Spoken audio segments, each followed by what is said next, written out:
Vamos agora à entrevista do dia com Maria Lídia Flandoli.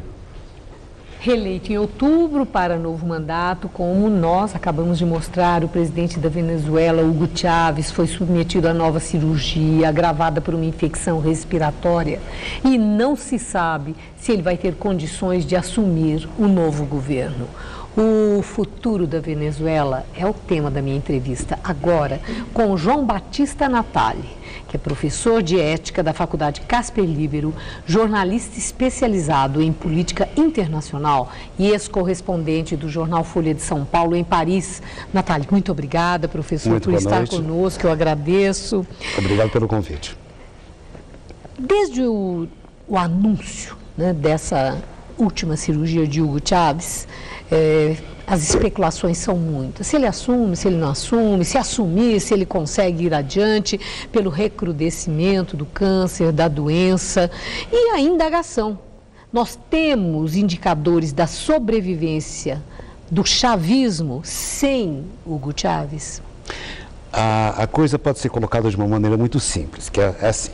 Se o Hugo Chávez quisesse se submeter a um tratamento sobre o qual nós poderíamos conhecer todos os detalhes, ele não estaria em Havana, em Cuba.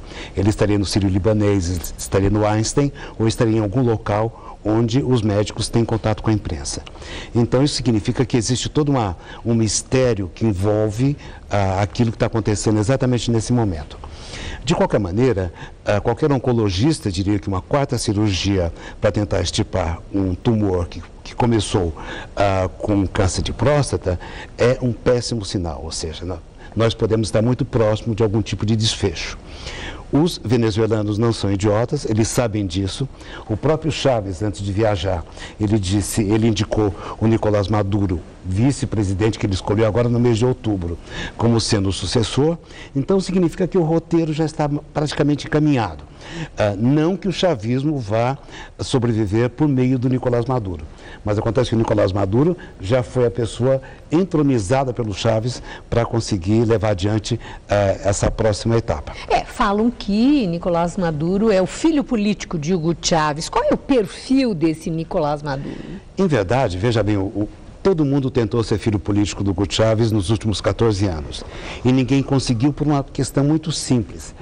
Quando se tem uma estrutura de poder caudilhesca, o caudilho nunca tem um vice-caudilho, ele quer mandar em tudo. Ele não permite que ninguém cresça ao seu redor. E o Maduro não cresceu ao redor do Chávez. O Maduro é um dos vice-presidentes que foi indicado pelo Chávez ao longo de seus 3 mandatos sucessivos. Isso por quê? Porque a Constituição da Venezuela não faz com que o vice-presidente seja eleito com o presidente. O vice-presidente, ele é escolhido pelo presidente depois que o presidente é eleito. Então é assim que a coisa funciona. É uma espécie de um assessor. E o homem tem carisma?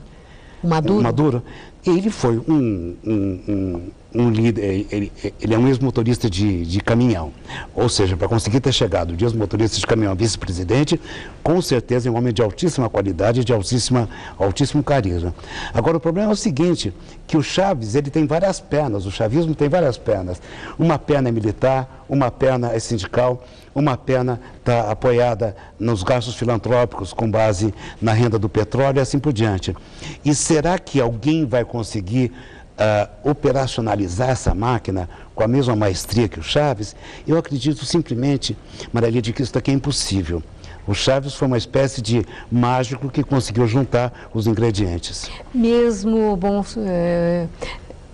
professor menciona agora a questão do petróleo, né? Essa abundância do petróleo da Venezuela, mas mesmo assim a Venezuela está com a economia com importantes problemas. A inflação muito elevada, em torno dos 18%, a questão também do endividamento e sempre especialistas disseram que a economia é que define a questão eleitoral. Mas e a emoção? Né? Hugo Chávez, né? O que a gente vê de choro, de expressão de emoção, fica claro que tem uma força muito grande essa emoção no futuro. Aqui, então, são duas coisas. Digamos, em primeiro lugar, a questão da economia. Você está muito otimista, não é 18%, vai para 30% quando fechar o ano de 2012. Isso por quê? Agora, fim do ano, fecha com 30%? Fecha com 30%. Isso significa que o Hugo Chávez, já que era um ano eleitoral, ele tinha eleição presidencial e tinha eleição para renovação dos governos do Estado, que foi agora em seguida. Então, ele tinha a necessidade de gastar o máximo possível para tentar convencer o eleitorado dele de que ele era um governo eficiente em termos sociais. Os programas sociais, então, receberam uma grande injeção e uma demanda muito grande por serviços e por bens que fez com que os preços se acelerassem. Então, existe isso daqui, que é um problema muito sério. Claro que o petróleo representa 95% das rendas externas da Venezuela. A Venezuela é um país com 28 milhões de habitantes, é um país pequenininho comparado ao Brasil. É um país realmente com uma população muito pequena, com toda essa riqueza em mãos. É um país, digamos, que tem o IDH, o Índice de Desenvolvimento Humano, mais elevado do que o do Brasil, que tem uma classe média maior do que a brasileira, mas que tem também 1/3 da população que está abaixo da linha de pobreza. E é esse terço da população que era a grande base do chavismo. Vamos então, por favor. Sim, pois não. Então, veja bem, o que eu acho é que o Nicolás Maduro, obviamente, que dentro do clima emocional, caso o Papai do Céu chame o Chaves vá se ter com o Todo-Poderoso, então, dentro desse clima emocional, é impossível o Nicolás Maduro não se eleger. Mas daí nós temos 6 anos. Depois desses 6 anos, o que vai acontecer? É muito provável que, já que dentro desses 6 anos, surjam outros fatores, um novo tipo de relacionamento com a oposição. O Chaves, ele não inaugurou um modelo conflitivo entre o governo e a oposição. Esse modelo conflitivo faz parte da cultura venezuelana. A Venezuela é um país onde não existe um diálogo entre o partido do governo e o partido da oposição. É como se fosse o exército oficial e o exército rebelde. É como se fosse uma guerra civil. Bom, eu estou entendendo, professor, que a dificuldade não será a continuidade através da eleição, mas o prosseguimento nesses 6 anos que o senhor lembrou agora do mandato do presidente venezuelano. E aí é que são elas, para saber a resistência do chavismo e dessa cultura que se expandiu nesse período todo. Qual seja, vamos precisar de um tempo para saber o futuro da Venezuela.